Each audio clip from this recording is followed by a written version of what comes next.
We are live. Thank you. This meeting is now called to order, and I'd like to welcome everyone this afternoon. We'll start with approval of the agenda. If Catherine could read the resolution, please. Thank you, Madam Warden. The resolution is resolved that the agenda be approved as presented. Okay, someone to move and someone to second. Councillor Ketchabaugh, and seconded by Deputy Warden Marks. And I'll turn the vote over to Catherine. Deputy Warden Marks. Yes. Councillor Giguere. Yes. Councillor Ketchabaugh. Yes. Madam Warden. Yes. 4-0, the motion is carried. Okay, thank you. The next item up is approval of the minutes. Resolution, please. Resolved that the minutes from the meeting held on December 9th, 2021 be approved. Okay, someone to move. Councillor Giguere, and someone to second. Councillor Ketchabaugh, and I'll turn the vote over again to Catherine. Deputy Warden Marks. Yes. Councillor Giguere. Yes. Councillor Ketchabaugh. Yes. Madam Warden. Yes. 4-0, the motion is carried. Okay, thank you. Are there any disclosures of pecuniary interest? Okay, seeing none. There are no delegations today. And so we'll move into briefings and reports. And I'm not sure, Jennifer, are you up first? Okay, welcome, Jennifer.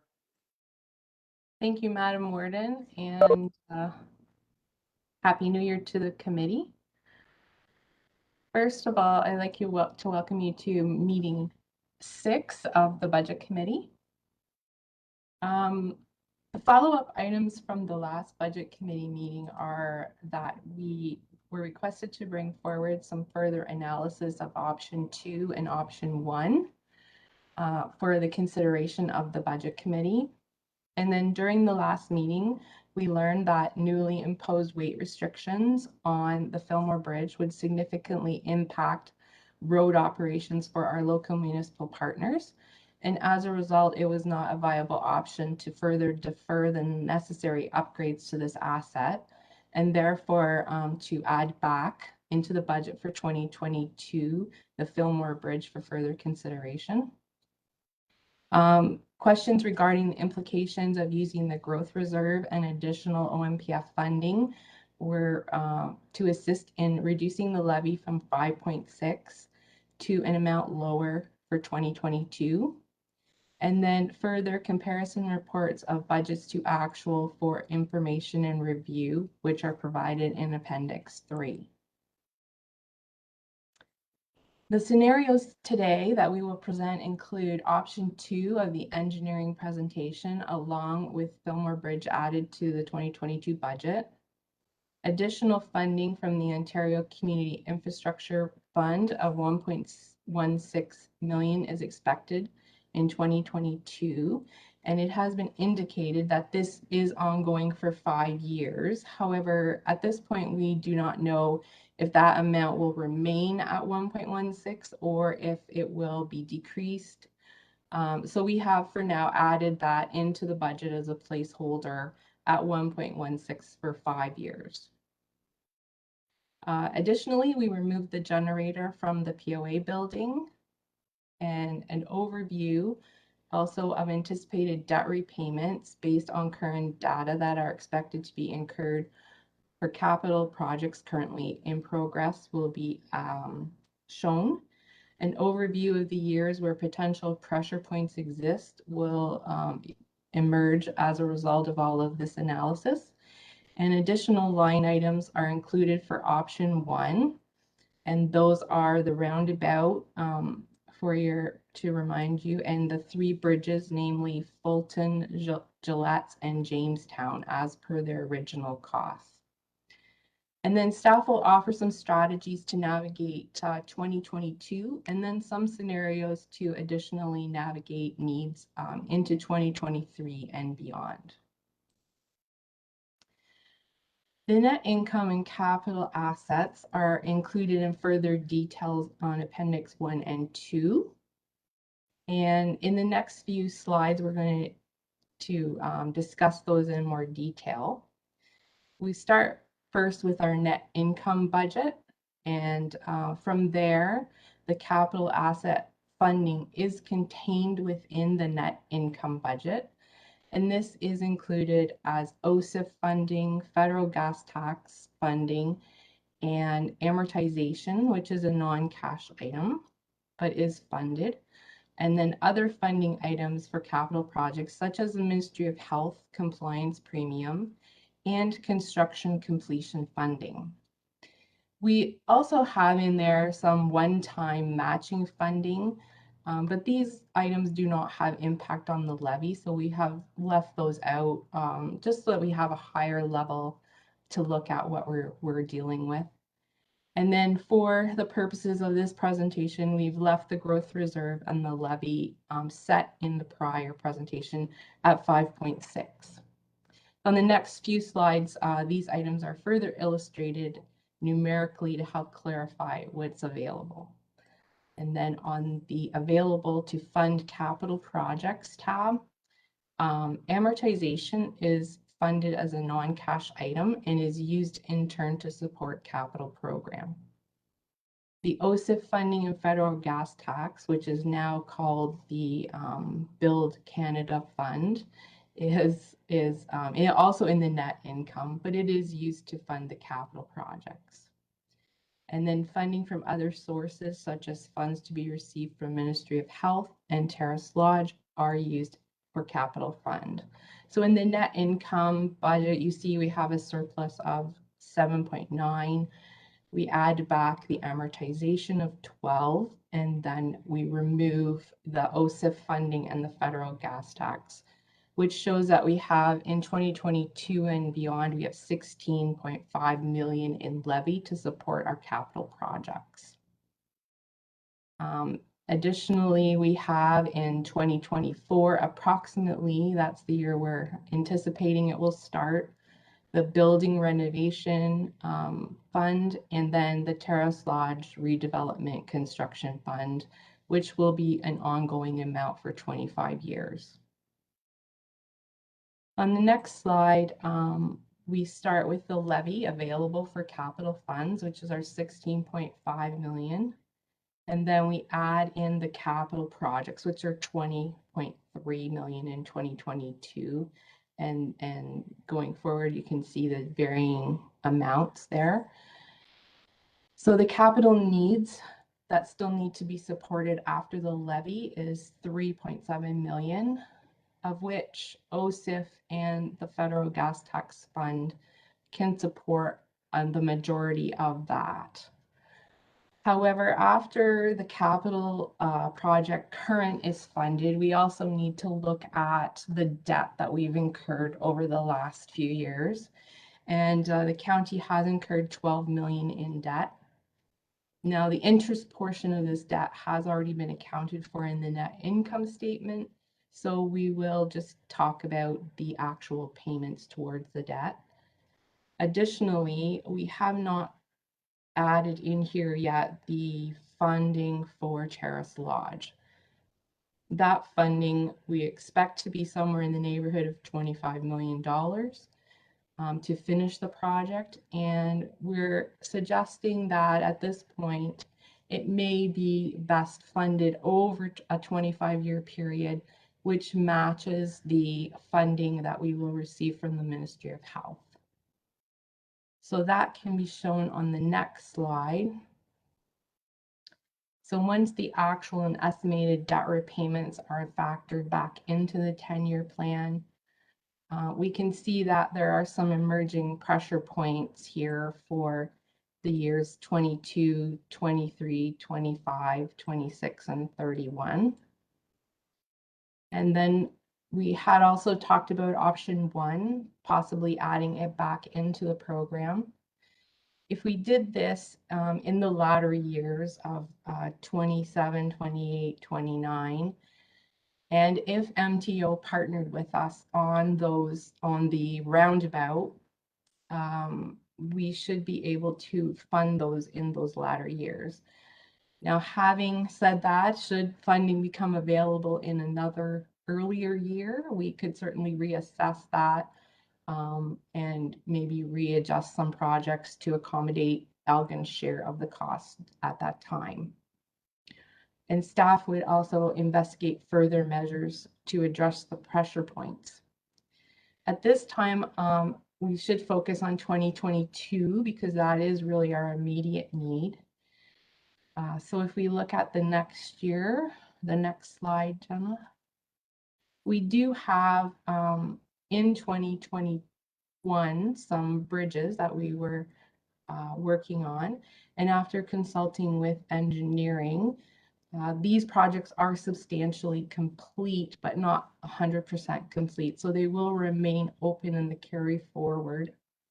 However, at this time, it is possible to identify that not all of the budget will be used for these projects, and that the carry forward budgets or the available to spend amounts will not be fully utilized. After that reviewing with that engineering, they are comfortable in moving approximately 1.5 of this surplus over to the Fillmore Bridge so we can fund it in 2022 without needing to raise taxes for that purpose. As a result of this move, it takes quite a significant amount of pressure off of 2022. And on the next slide, you can see that we then end up with the potential for some reimbursement of some of that surplus back to the taxpayer using the growth fund to do that. So through that, at the last meeting, that was the thought that the committee wanted to, they had indicated that they would like to return some of that surplus to the taxpayer. If we do that, the levy would reduce from 5.6 to 3.8. And that would be as a result of using that growth fund and returning it back. One of the implications of doing this, however, is that it is not likely that we would want to increase the levy at a future date in order to recuperate that growth that we've rolled into the levy. So this would be a permanent reduction going forward, and we would show that on the next slides.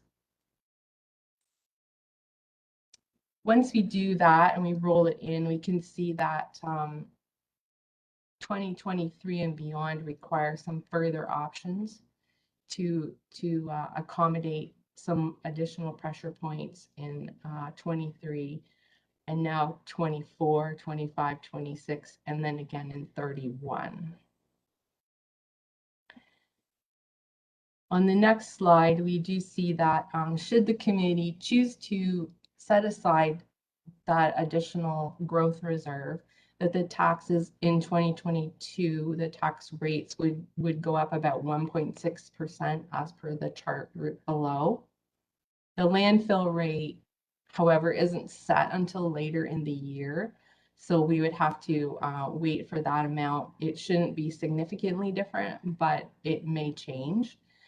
And this increase would translate to approximately $10.50 per 100,000 of assessment on a residential property.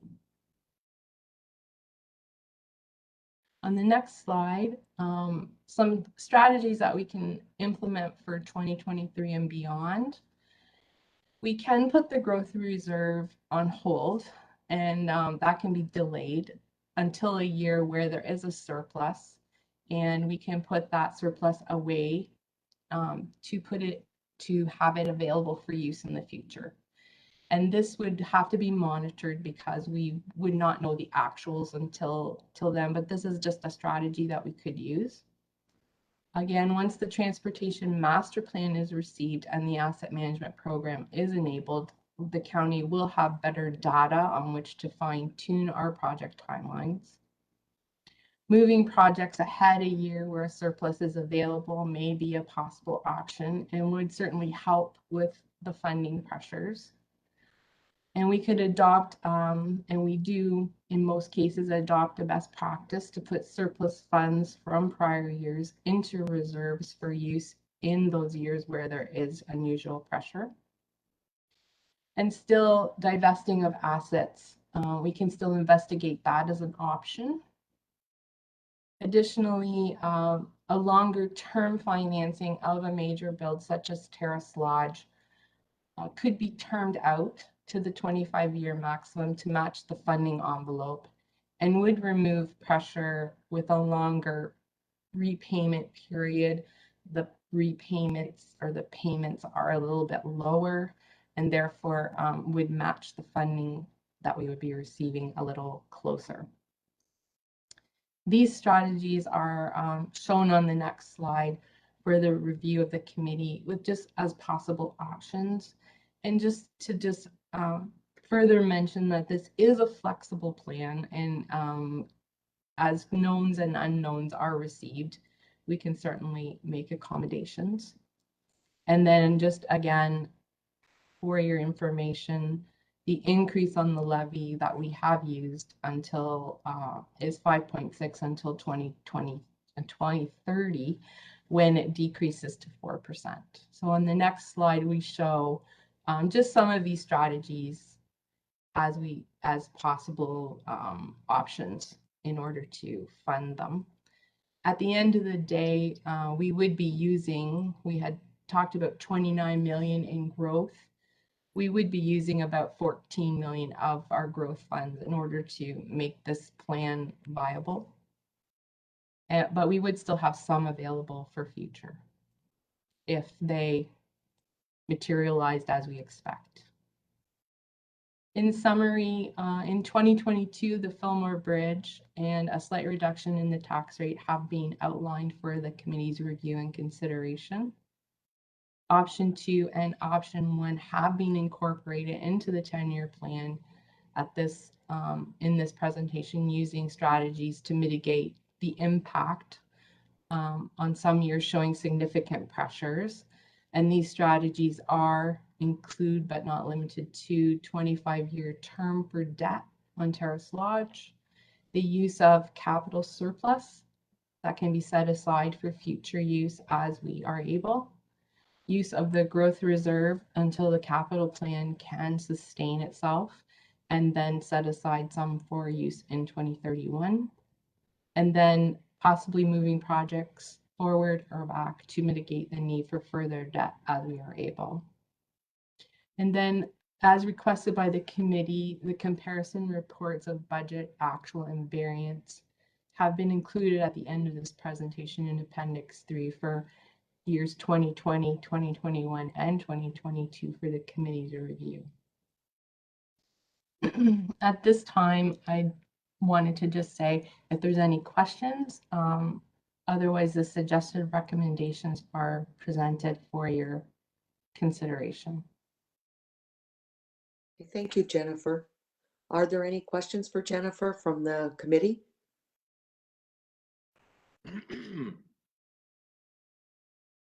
Go ahead, Councillor Ketchabah.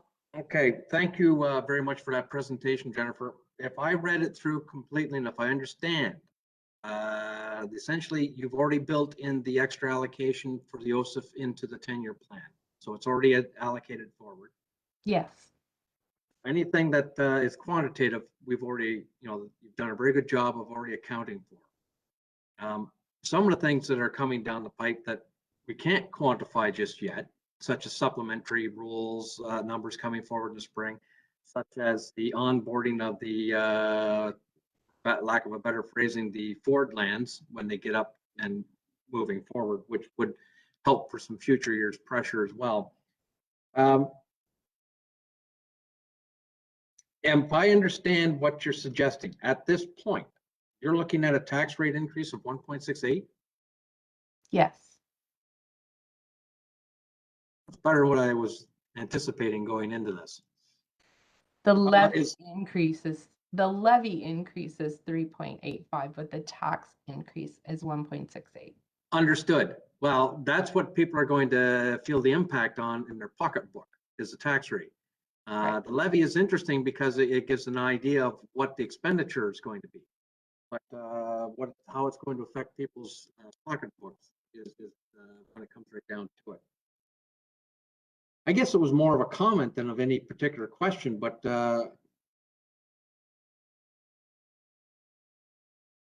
you did mention something, I guess, about identifying or suggesting whatever assets are out there that are divestable. What's staff thinking? What's available? Is there a list identified?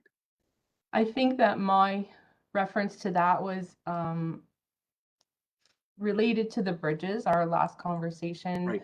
was that there was some potential to divest or give that back to our municipal partners. And if that is an option that is still on the table, we can certainly look at that, but that's up to whether or not that's a reasonable solution. I think if I recall from previous comments on that from staff are that the local municipal partners would require those bridges to be put into probably good condition before they were willing to accept them. So I don't see how that's going to reduce our exposure at this point. Is it reasonable then just for those 3 bridges to do nothing, Brian? Is that an option? Madam Chair, we have bridge condition reports that have clearly indicated that rehabilitation efforts are required in the next 5 years. So due to the age of the structures, existing condition, and combining both components, they can't be ignored. Okay.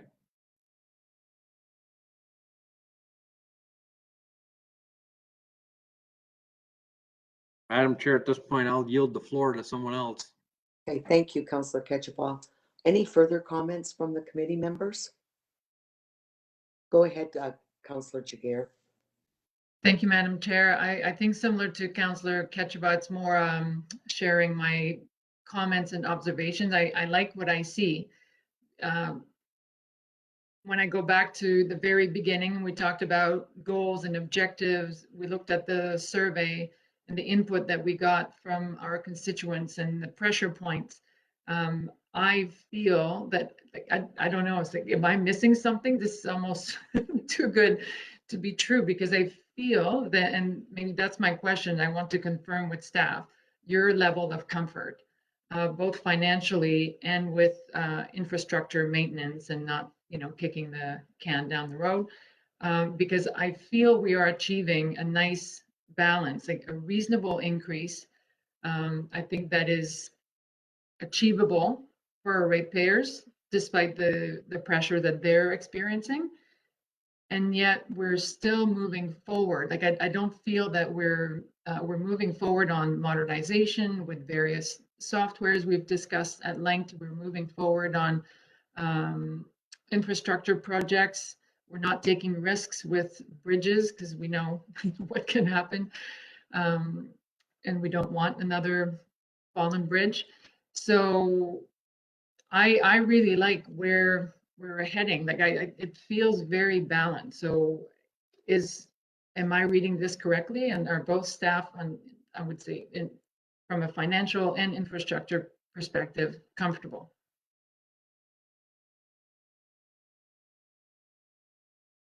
Jennifer, did you want to answer Councillor Jiguer's comment or questions?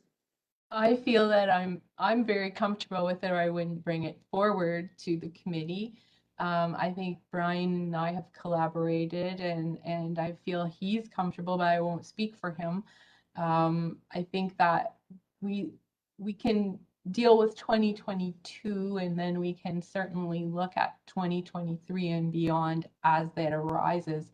Like as I mentioned, there's other unknowns, as Councillor Ketchupah mentioned, other things coming online, when that happens, how that looks. Certainly reassessment has been delayed until 2024. That's going to be another a point as well. So there's a lot of unknowns in this environment as we are now, but I feel we have to sort of focus on 2022 and get that moving along. And certainly we do have some potential for surplus, which we'll know soon once we get our year end completed. But I don't want to delay this process because we don't know what our year end looks like. So we can rely on the fact that we know we have some surpluses in the bridges, and we can use that to help leverage where we need to be for this year. And hopefully we have addressed all of the concerns at this time. Thank you, Jennifer. Any further questions? Councillor Ketchapah. Thank you. Jennifer, you mentioned about perhaps re-amortizing the Terrace Lodge build fund over a 25-year. Does obviously that doesn't impact the 2022 year, but going forward, I don't know if Madam Chair, if you're interested in talking about that at this point, but it seems to make a little bit of sense that from a cash flow point of view, if we were talking about the loan for Terrace Lodge rebuild being extended out further, gives you perhaps some flexibility and cash flow. I know it's going to cost the county more interest, but it's something that I'd be interested in having that conversation about. Well, that's certainly up to the committee, Councillor Ketchapah, if everybody would like to discuss it, and possibly, I'm not sure if staff are prepared to discuss it. You know, it depends. Jennifer, do you have any comments on this? I have been learning about the Terrace Lodge rebuild. Certainly needing to have a good handle on that is important, because we really need to sort of stretch that out.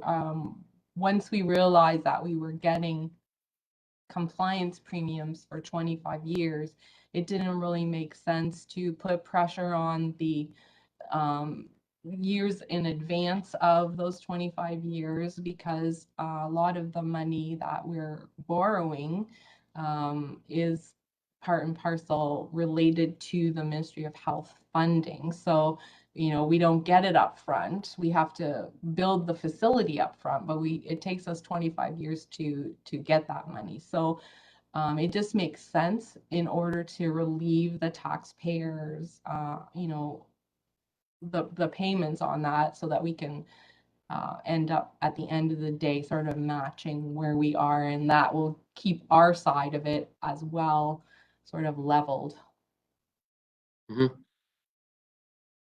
Deputy Warden Marks. I'm glad we're talking about this, because I appreciate your comments, Jennifer. Will our payments, say 10 years from now, will they be indexed? From my understanding is they index it, but we end up paying more interest or principal. So they remain the same over the 25-year period, but we end up paying more interest up front, kind of deal. I'd hate to be similar to a mortgage, right? I'd hate to be paying for my truck for 25 years, but that building is going to be in good shape. So I have especially like people who may move into the place, Elgin County, in 10 years. We're paying for it now, and they're going to get a free ride. So I like the idea of, you know, it'll ease our cash flow. I think is the best way to describe it, as Councillor Ketchapah said. And I'd like to point out, it sounds like our engineering guys hit a home run, kind of made this, your surplus is probably, I'm guessing, come from good management. So I think we should be saying thank you, because that's obviously going to make budget this year a lot better. So I appreciate their efforts. And I think that needs to be said out loud so a lot of people hear it, because that's the key. And I think we've got a very bright future. And Ed mentioned the fact, you know, the Ford lands as they come on stream. And I think a lot of other communities are going to have the same kind of benefits. We're going to grow into some good things. So I'm not really afraid of long-term debt, as long as they're long-term. Everything else looks good too, and I think it does. So I'm quite pleased with this. And I don't mind having the pencil sharp for the sharpest we can get for this year, because I think the people deserve it this year, need it this year. Okay, thank you, Deputy Warden Marks. Are there any other comments from the committee? One of the items, if I may, at this time related to Terrace Lodge, I have been in contact with Infrastructure Ontario just to further understand the borrowing procedure. And there are some pressures this year related to timing, namely because of the election that's coming up and also the municipal election. So we do have two sort of blackout periods there where if we are in need of this funding within the next year, we may need to do this sooner rather than later. And they've indicated that they are willing to work with us on that. So I am looking to compile some information and perhaps circle back to them and see what we need to do. So we are in talks with them and trying to sort out the timeline related to this year in particular, just because of those particular unusual items occurring. Thank you, Jennifer. Councillor Jagger, did you have your hand up? Yeah, I just wanted to add comments. So thank you, Madam Chair. Just to say, I really appreciated how then this kind of, I almost want to say final document that was put together, because this is one of the clearest sort of story. And I'm always about, so what's the story and how, like a combination of here's the numbers and here's the story and then here's the numbers. So I really, really appreciate it. And I know it is a combination of 5 previous meetings where we've consolidated and came down to a clear picture. So thank you for that. It's very well done. It made it easy to process and see what the outcome is. Thank you, Councillor Jagger. Are there any further comments? Well, I'll just add a few comments. I want to echo what the other committee members have said. Staff have done an amazing job. And I have to confess, Jennifer, when I read this report, I actually even talked to Councillor Ketchabaugh this morning. I was just baffled, it just was so much information and I was overwhelmed by it. But with you explaining it, it just made it so clear. And I thank you for that, because I was a bit, I was kind of looking at one thing and looking at something else. And I said to Councillor Ketchabaugh, am I reading this wrong? So I'm so grateful that you give us a clear, information on that. You did a great job explaining it. And also with the Terrace Lodge, with the amortization, I think Deputy Warden Marks mentioned something about it, but typically with amortization, it's probably about the first portion of an amortization period. So if it's 25 years, probably the first 13 are basically interest. Then after that, it's the principal. But in reality, it just makes those payments more affordable. They're over a longer period, but I think it's wise. And if that's the way the funding is, I think it's the best thing we can do. And other than that, I think Councillor Jagger touched on the fact that we're quite pleased with the budget, but we're really not cutting any services or anything. Our residents are still getting the services that they are used to. And I think it's great. And I really appreciate all the work that's went into this. I know this is our, I believe, 6th meeting, and it's been a lot of work for our staff. But I think we all feel very comfortable with this, if I'm hearing everybody correctly. Councillor Ketchabaugh? Thank you. Just one final question then. Excuse me. Looking at, or I guess anticipating some staffing increases that are going to be coming along in terms of numbers, does the budget have enough placeholder room in there to accommodate the additional hires that may be required? And if I'm such as? I don't know what you're. Julie's got her hand up. Maybe she'll want to jump in there. So there are a couple of outstanding matters that haven't come up. One is council will have to make a determination on how to spend some of the new provincial dollars coming flowing through long-term care. And so that is a discussion that will be had by council in the coming weeks. So I think whatever municipal offsets are offered through enhanced the enhanced funding envelope for long-term care will likely cover some of those closed session discussions that have taken place with county council. So Jen and I haven't had a chance to connect on those since yesterday, but we will. And I would suggest that we'll be able to make it work within what Jennifer has presented today, given the offsets and the additional costs. So are there any further comments, questions? Go ahead, Councillor Jagir.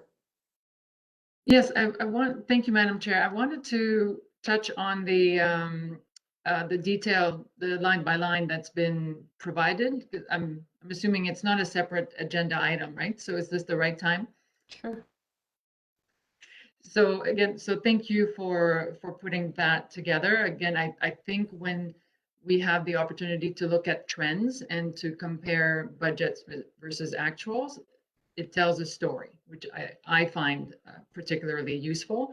So thank you. I know that I'm assuming there isn't a button that you can just push that, you know, produces this. And so there's work involved. So I appreciate it. It shows a very good level of transparency and an opportunity for further analysis. So one general comment I wanted to make in using that data, because I would be remiss if we had a budget committee meeting and I didn't mention the, you know, folding machine. So I have to find a way. But kidding aside, here's my thought. You may recall at the beginning of this process, I asked our management team to think about to what extent did you analyze your budget in order to finance some of your asks? What are you willing to give up? To what extent did you consult with each other, you know, across silos and across departments to help fund your asks? So to use a very simple example, the usual culprits in a budget, and I know 20 and 20, so 20 and 21 are unusual because of COVID, but I'm almost certain that if we looked at 18 and 19, there would be similar trends, always in development, office supplies. And so for example, I played around with photocopying because here we are spending on modernization, paperless. And I imagined this scenario where one director would come to his fellow directors or her fellow directors and say, my department needs a folding machine. So before I add $4,000 to my budget, is there a way that we can collectively find $4,000? And if you look at the photocopy line, that is pretty much underspent by 80% by all departments, there's your $4,000. And I'm rounding out numbers, but I'm just saying, and this is not about nickel and diming. This is a symbolic example to talk about and think about a mindset of how are we collaborating before putting an ask. I mean, it's difficult. And at this point in the process, I would not suggest that we go back to the libraries, for example, and say, no, we don't approve your $5,000 increase in that has been asked because of an increase in subscription. I think the e-subscription costs, which are, you know, they've been inflated, they're out of their control. But when I looked at the budget, and you know there is an operational surplus, to me, that $5,000 seems, available.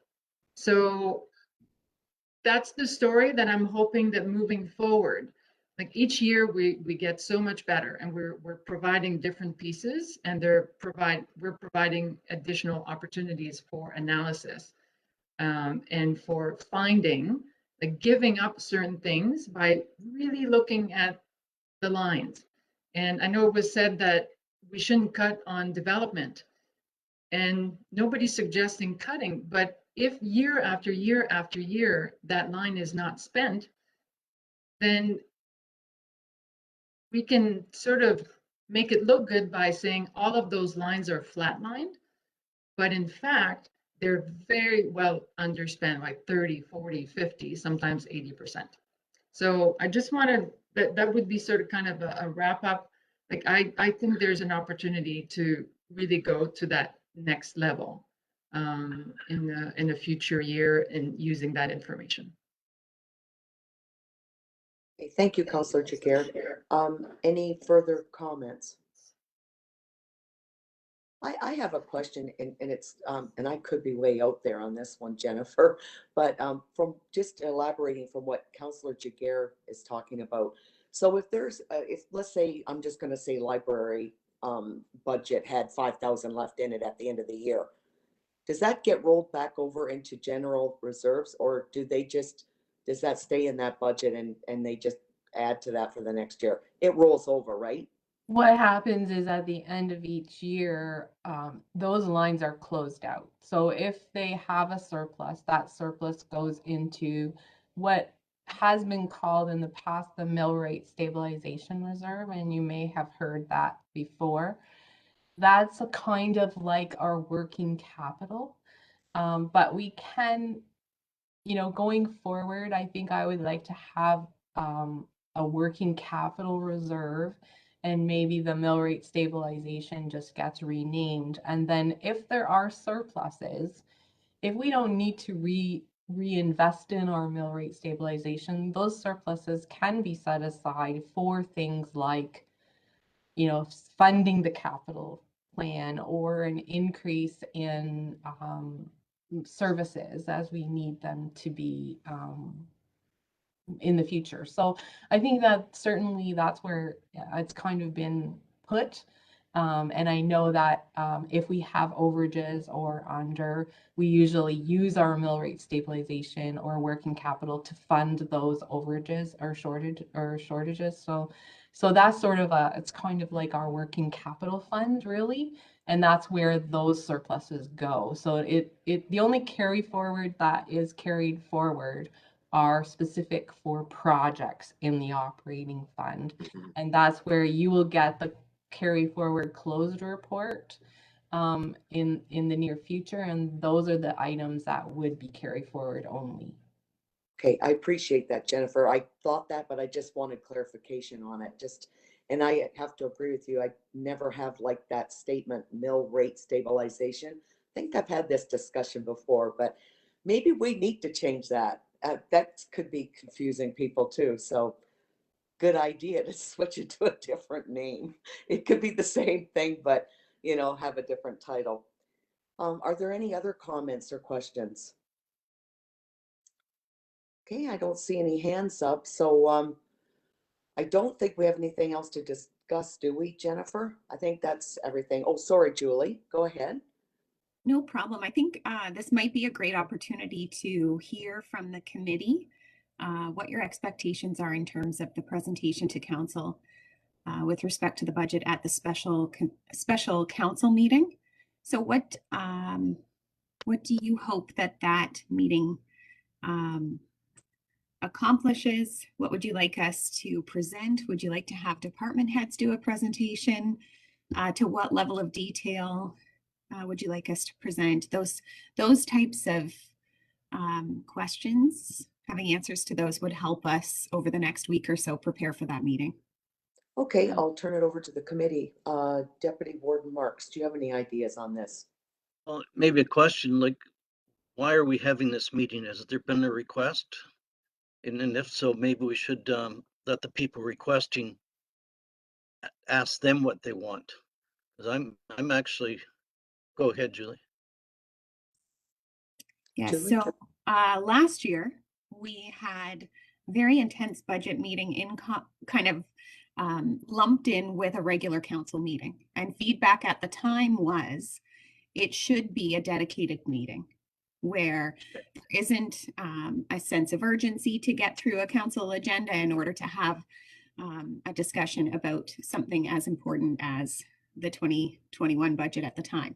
So that's why when we presented the tentative dates for council meetings, we suggested to council back in November that we have one council meeting and a special meeting for budget. And so it wasn't at the request of council necessarily, it was just kind of an observation that we responded to. Go ahead, Deputy Warden Marks. Well, you know, at the end of 6 meetings, if you figure the length of time we've had some of these meetings and the preparation, I'm talking just the 4 council members, not the staff time, but we put a fair bit into it. And I think what we need to do is share what we've come up with these meetings, summarize it, give the rest of council a lot of time to prepare for it. So like, let's get it out to them quick and ask them if there's any feedback. So maybe a lot of those questions can be answered and we'll have a short meeting on that day we have this. But I'm actually quite proud to be a part of this. I think we've done some real good things. And I think there's a real good understanding developing from council as far as the staff, what they do, and maybe the other way as well. So I'm quite pleased with the end where we are today. And I think if we share this with the rest of council, they should be the same. I think though what the CAO is asking, Deputy Warden Marks, is because the meeting, I believe, is February the 1st, and basically we might as well call it a special council meeting. So that's what it'll be, because we're going to be specifically talking about the budget. I think staff are just looking for direction. What format do we as a committee want this presented to the rest of council? Just, do you want tons and tons of information presented to council? Do you want individual departments to give their budgets and ideas to the council, or do you want to just kind of do an overall picture? So it's up to this committee what is going to be presented on February the 1st. I hope that's right, Julie. Okay. So Dominique, have you got any ideas how we should approach this? Thank you. I was just watching, I think Jennifer, you had your hand up, so I'm quite happy to listen to you first. Yeah, go ahead, Jennifer. Sorry, I didn't see your hand. That's okay. In preparation for that meeting, I've been going back through the minutes and the things that we have presented to this committee. There is a ton of information there. So you're correct, Councillor Marks, it's a lot. So I think, yes, I would appreciate receiving some direction as to what type of a summary you'd be looking for, just to sort of help me direct my efforts in the right direction. Okay, anybody prepared to go ahead, Councillor Jiguer?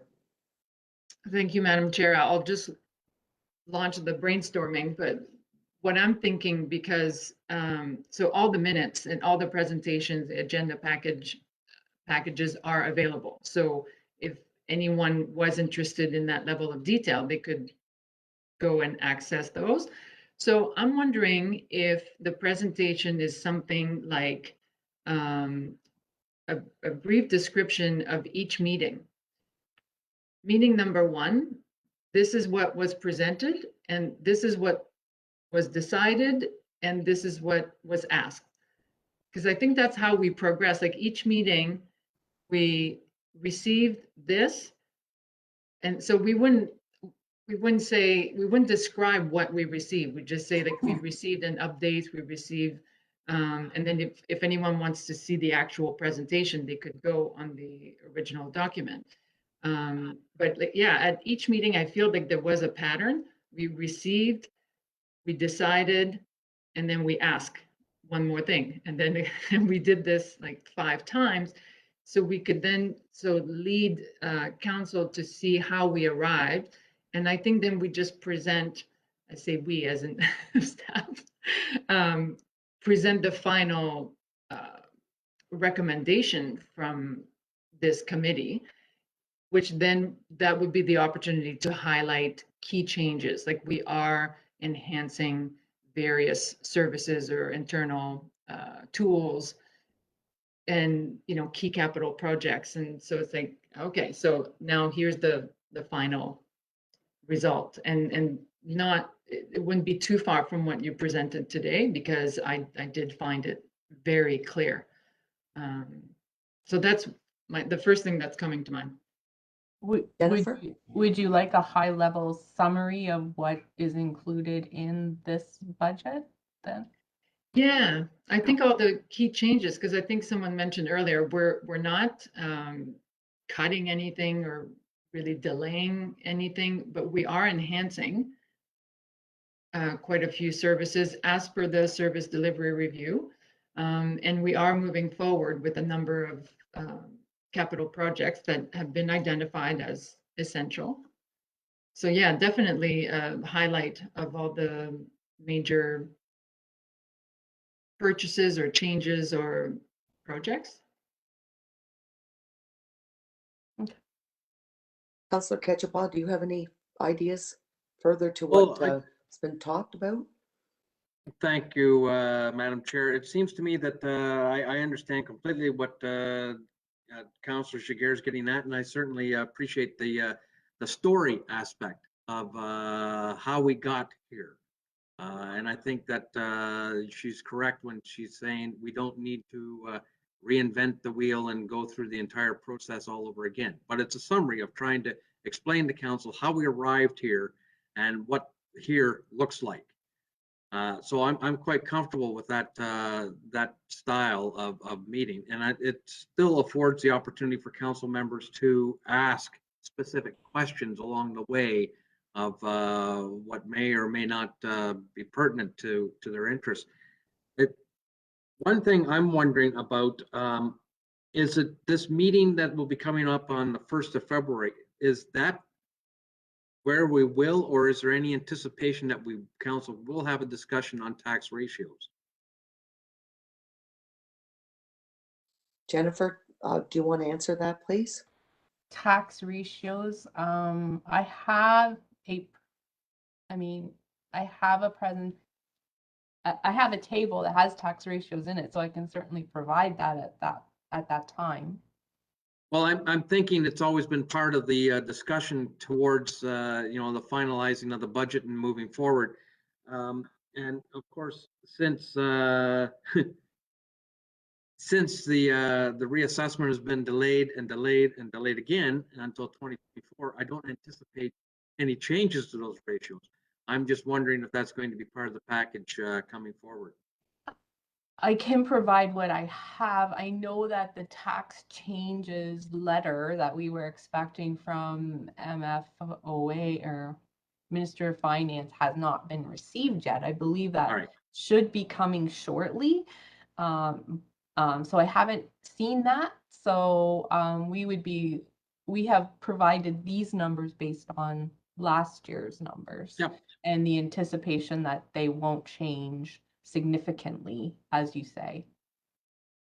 Well, that's my anticipation. I'm just wondering, and maybe I'm ahead of myself, and this wasn't something that would occur to a later date, but just asking from a content point of view, whether that would be something staff thought should be part of that discussion on the first. Certainly a preliminary one.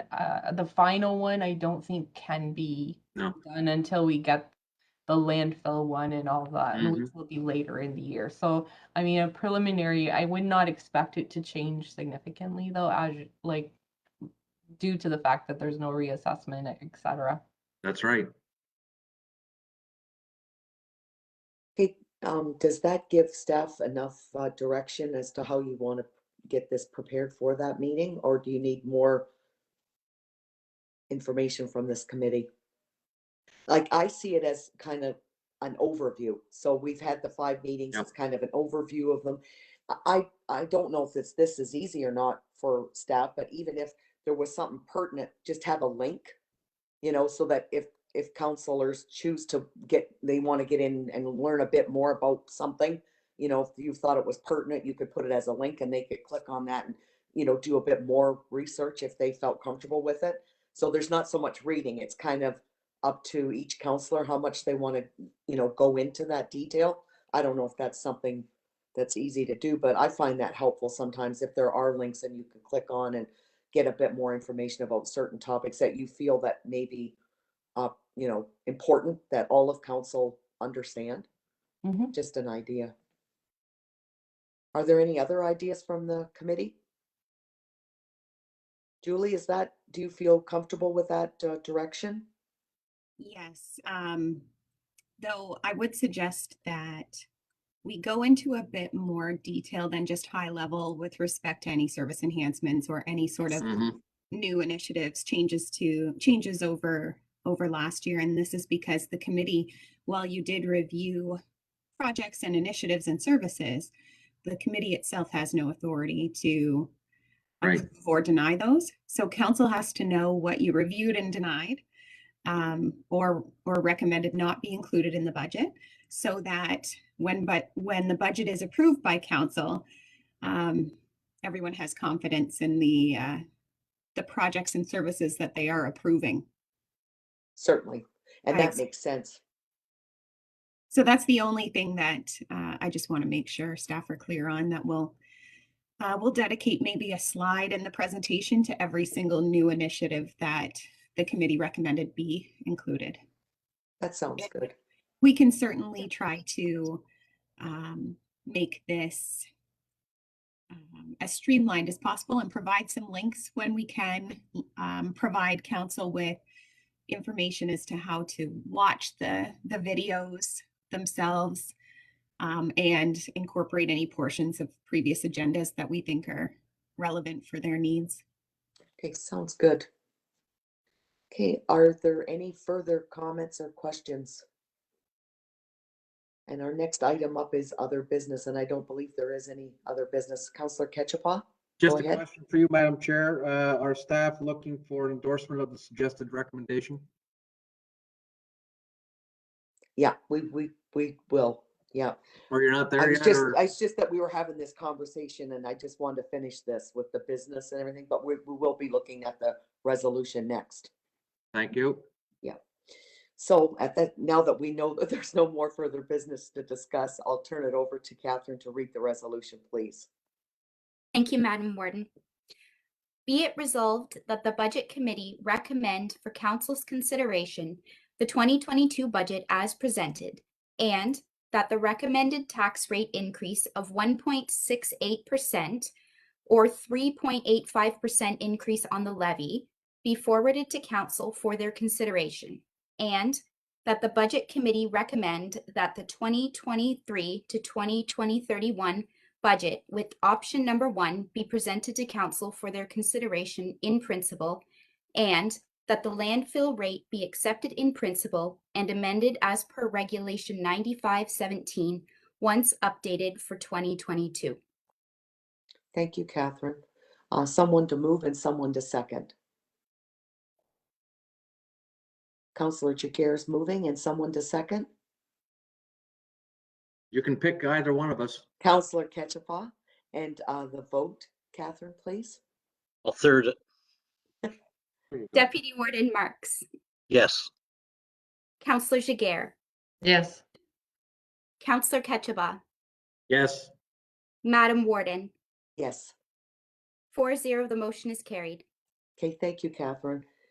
Now, is there other business besides what we were talking about before? I don't think there is anything else to talk about. We didn't receive any correspondence, and we know when the next meeting is because that will be February the 1st. So we're up for adjournment. So the resolution, please. That we do now adjourn at 2:00 p.m.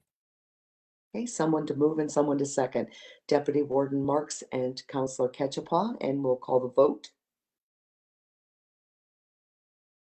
Deputy Warden Marks, Yes. Councillor Jaguar, Yes. Councillor Ketchabaugh, yes. Madam Warden, Yes. 4-0, the motion is carried. Thank you, Catherine. And thank you, everyone. It was a great meeting, and thank you to staff again for all your hard work. Thank you. Special thanks.